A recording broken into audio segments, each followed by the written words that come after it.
Among young people in Turkey, of whom the oldest were born in the year 2000, the most common political identities today are nationalism, Kemalism, conservatism, and Islamism. While nationalism and conservatism are on the rise among youth, Islamism is weakening and losing its former popularity. Kemalism, on the other hand, continues to maintain its strong political stance. There is no doubt that the main reason behind young people's turn toward nationalist ideology is the presence of refugees and immigrants. The arrival of migrants and refugees from various countries, especially Syrians, has caused social tensions between locals and outsiders, sometimes even resulting in violence, which has in turn drawn youth closer to nationalist ideologies. Another ideology that has shaped young people's worldview and values in recent years is conservatism. Today, participation in religious rituals is increasing among youth, and religious motifs are exerting a stronger influence on their value systems. For example, while 7 years ago 60% of young people fasted during Ramadan, this figure has now risen to 75%, approaching the national average. Similarly, the proportion of youth who say, if New Year's Eve falls during Ramadan, I won't celebrate it, has increased from 32% to 58%. One of the most visible areas where this growing conservatism among youth manifests itself is in attitudes toward premarital sex and same-sex relations.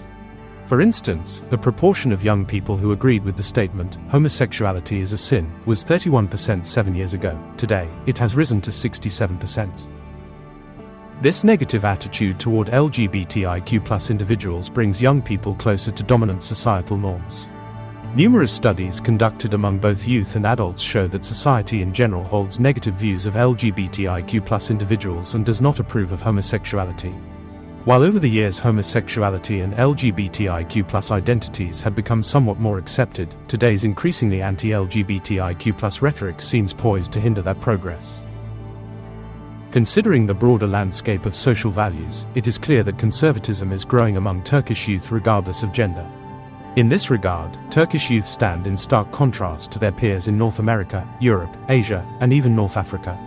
As Alice Evans has clearly demonstrated, the social values of those under 30 should not be treated as a monolith. Men and women have vastly different worldviews.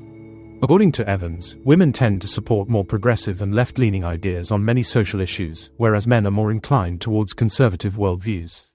The German elections served as a powerful example of this divergence. The primary reason for this difference among young people outside of Turkey lies in how young men and women approach gender equality. Many young men feel threatened by the advancements women have made, which leads them to adopt more conservative positions, while young women tend to develop more progressive perspectives. Young people in Turkey today also display distinct attitudes when it comes to gender equality. When it comes to the role of women in society, the impact of social conservatism appears to be diminishing. Compared to the past, fewer young people now believe that women should devote themselves to their families and children, or that they need permission from male family members to work. At the same time, a growing number support women earning higher incomes than men and endorse the importance of co-education. Regardless of gender, one issue where all young people are united in their sensitivity and opposition is violence against women. On this issue, youth display zero tolerance. The entrenched attitudes and values in the field of gender equality are, without a doubt, a result of the women's movement in Turkey.